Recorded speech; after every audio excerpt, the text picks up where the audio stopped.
তো কেমন আছেন সবাই? সারাদিন তো বৃষ্টি চলছে, ওয়েদার প্রচণ্ড খারাপ। তবুও আমার বর্ষাকাল প্রচণ্ড পছন্দ, কিন্তু এতটা টানা বৃষ্টিও পছন্দ নয়। কারণ এই আস্তে আস্তে আমি পুরো একদম ভিজে কাকভেজা হয়ে গেছি, আর এই সময় বৃষ্টিতে ভিজলে ঠান্ডা লেগে যায়। তো বাইরে যে প্রকৃতির দৃশ্যটা দেখা যাচ্ছে সেটা ট্রেনে করে আমি আর বাবার বাড়ি আসছি, মায়ের বাড়ি থেকে। আমি যেহেতু দুটো বাড়ি যাতায়াত করতে হয়, তার জন্য একটা বাড়িকে মায়ের বাড়ি বলি আর একটা বাবার বাড়ি বলি। যদিও দুটো বাড়ি বাবা মা সবই একই, তাও একটা বাবার বাড়ি নাম দিয়েছে, একটা মায়ের বাড়ি। তো মায়ের কাছে কদিন ছিলাম, তো তারপর বাবার কাছে আসতে হলো। বাবার কাছে মাঝে মধ্যেই আসি প্রায়, কারণ এখানে বাবা যেহেতু একা থাকে, বাবা এখান থেকে ডিউটিটা করে, আর মা থাকে হচ্ছে আর একটা জায়গায়। তো সেই জন্য আমার যাতায়াত লেগেই থাকে। শুধু আমার না, বাবা আর আমি দুজনা মিলেই যাতায়াত করি। এইসব মানে যেগুলো আমি বললাম সেটা আপনারা অনেকেই জানেন, যারা আমাদের ব্লগটা দেখেন তারা দেখতেই পান। তো ভালোই ট্রেনে করে যাচ্ছিলাম, কিন্তু উখড়া ঢোকার মুহূর্তে প্রচণ্ড পরিমাণে বৃষ্টি। তো সেখানে কাকভেজা হয়ে পুরো আমাদের ঢুকতে হলো, আর বাবা একেবারে ওখান থেকে ডিউটি চলে গেল। আমি বাবার ছাতাটা নিয়ে বাড়ি চলে এলাম। বাড়ি এসে তো আমার কিছু রান্না টান্না কিছু করা ছিল না, কারণ কদিন বাবা একা ছিল, তার জন্য আর তেমন জিনিসপত্র আনিনি। তবে ফ্রিজটা খুলে দেখলাম ফ্রিজে অনেক জিনিসপত্রই আছে, বাবা এনে রেখেছে। ডিমটা ছিল, পেঁয়াজ ছিল, আর বাইরে ওয়েদার যা অবস্থা, আমি ভেবেছিলাম হয়তো বাইরে দুপুরটা খেয়ে নেবো, তারপরে রাত্রিবেলা রান্না টান্না করে নেবো আমার আর বাবার জন্য। আর দুপুরবেলা যখন বেরোবো তখন কিছু সবজি টবজিও নিয়ে চলে আসবো। কিন্তু আমি বেরোতে পারলাম না, আপনাদের দেখাচ্ছি বাইরের অবস্থাটা। কিন্তু প্রচণ্ড ঝোড়ো ঝোড়ো হাওয়া দিচ্ছিল, ছাতা নিয়ে বেরোলেও পুরোটা ভিজে যেতাম। আর একবার ভিজে এসেছি, আর প্রচণ্ড হাঁচি শুরু হয়ে গেছিলো, আর শরীরটাও খারাপ লাগছিল। তো তার জন্য ভাবলাম যেহেতু রান্নাটা আমি পারি, তো ঘরে বসেই খেয়ে নিই। আর এই বৃষ্টির দিনে হচ্ছে আমার কমফর্ট ফুড হচ্ছে ভাত, মুসুরির ডাল, আর হচ্ছে ডিম ভাজা। আর এই তিনটে জিনিসই মজুদ ছিল ঘরেতে। তো টাইম একদম নষ্ট না করে আমি সঙ্গে সঙ্গে রান্নাঘরে চলে গেলাম। মানে ড্রেস ট্রেস চেঞ্জ করে মাথা টাথা পুছে তারপর চানটা করে নিয়েছিলাম, যেহেতু বৃষ্টিতে ভিজেছি, আর একবার চানটা করে নিলাম গরম জলে। আর যেহেতু দিনটা সানডে ছিল, তো আমার কাজ ছিল না, মানে নিজের যে কাজটা আমি ওয়ার্ক ফ্রম হোম করি ল্যাপটপে, তো আজকে কোনো কাজ ছিল না। তো সেদিক থেকে আমার কোনো পিছুটান ছিল না।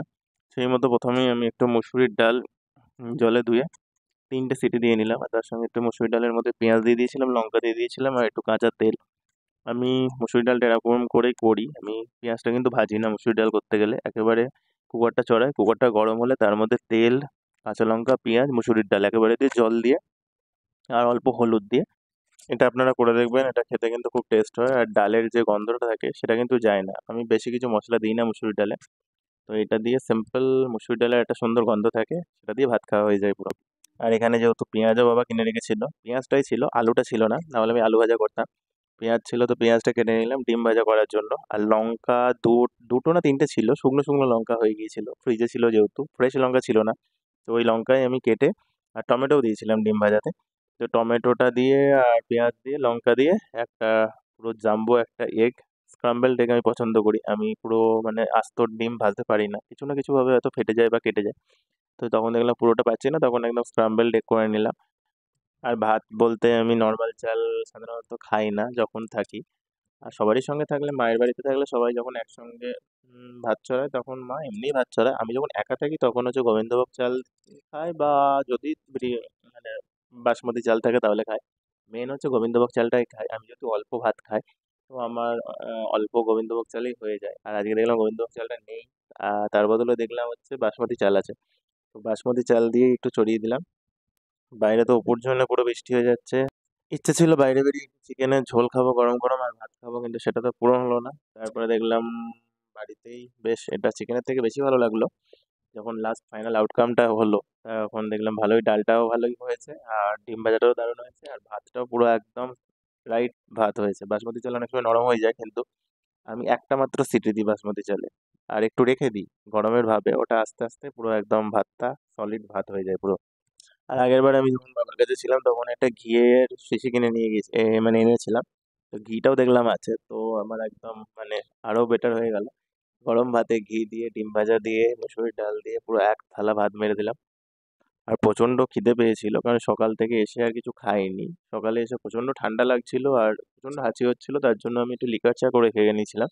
আর যখন প্রচন্ড আপনাদের হাঁচি হবে না, তখন অবশ্যই একটু গরম গরম লিকার চা বা যে কোনো চা করে নেবেন। চাটা তো খাবেনই, তার সাথে আরেকটা জিনিস করবেন, চায়ের কাপটায় একটু নিজের হাতটা রাখবেন। হাতটায় যে গরম গরম ভাব আছে সেটা একটু চোখে চোখে দিয়ে দেবেন। তাহলে সেই গরম ভাবটা যখন চোখে যাবে তখন এমনি অটোমেটিক্যালি হাঁচিটা কিন্তু কমে যাবে আর আরামটা কিন্তু প্রচণ্ড পাবেন। আমার কিন্তু এটা করেই প্রচণ্ড আরাম হয়। এটা যদি আমি না করি আমি কন্টিনিউয়াসলি হেঁচে যাবো। তার জন্য আমি গরম চা করলাম। গরম চা করে সেই ভাবটা একটু চোখে দিলাম।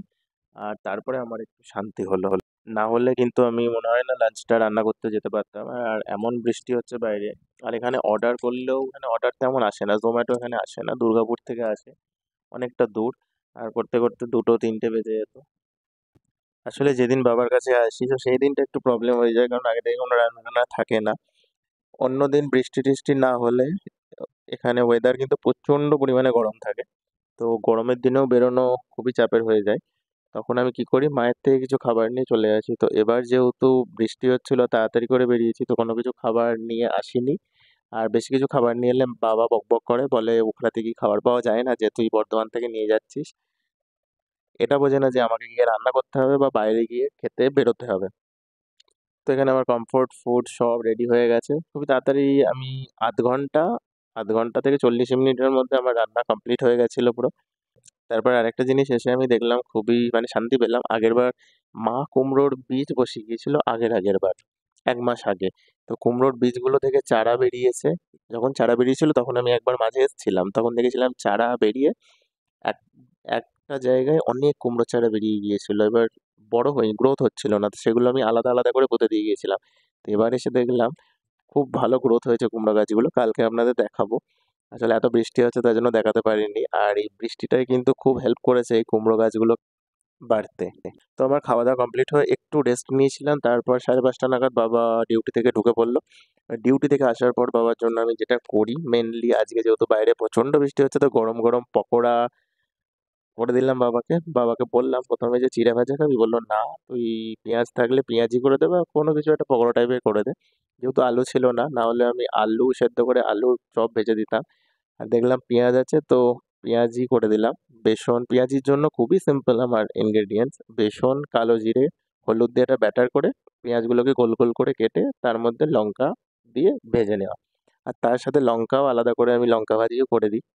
আর এখানে বাবা খাওয়া টাওয়ার পর একটু রেস্ট নিয়েছিল, তারপরে আমি ডিনার প্রিপারেশন শুরু করে দিলাম। এবারে আজকে সিম্পল পনির করছি, তার সাথে আলু ভাজা আর ছাতু আর আটা দিয়ে পরোটা। তো আজ আমি বানাবো হচ্ছে ট্রায়াঙ্গুলার পরোটা। তার জন্য আমি 50% আটা নিয়েছি আর 50% হচ্ছে ছোলার ছাতু নিয়েছি। আমি এরকম রুটি করলেও আটা আর ছাতু মিশিয়ে বানাই, আর তার সঙ্গে একটু জোয়ান দিয়ে দিয়েছি। আর সেটা একটু প্রথমে আগে মানে হাই ফ্লেমে সেঁকে নিই। থাকার পর তারপরে হচ্ছে অল্প সর্ষের তেল দিয়ে এপিট ওপিট করে ভেজে নিই। আমার জন্য 2টো করলাম আর বাবার জন্য 3টে, টোটাল হচ্ছে 5টা। আসলে আরও 4টে বেলেছি, কারণ কালকে সকালে আবার বাবার টিফিন করতে হবে, মানে লাঞ্চের জন্য আরও 4টে পরোটা করতে হবে। তো সেটা আমি কালকে সকালে করব। সেটা আমি একেবারে বাবাকে ফ্রেশ করে দিই, আগে থেকে করে রাখি না, শুধু লেচিটা করে রেখেছি। আর কালকে কি কি রান্না করব সেগুলো তরকারিও করে রেখেছি, সেটা আপনাদের কালকে সকালে দেখাবো। তো এই করেই আজকে একটা দিন পেরিয়ে গেল। ওদিকে মা নিজে ভিডিও করলো। মার ভিডিওটা আশা করি আপনাদের ভালো লেগেছে। ওখানে প্রচুর বাগান। আর আমার এখানে বাগান কম আছে, এখানেও বাগান আছে, কালকে দেখাবো। আর ম্যাক্সিমাম রান্নাটা দিয়ে কাটলো। তো এখানে বাবা খেতে বসে পড়েছে। তো ভিডিওটা ভালো লেগে থাকলে অবশ্যই একটা লাইক করে দেবেন, পাশে থাকবেন, সাবধানে থাকবেন, সুস্থ থাকবেন। টাটা।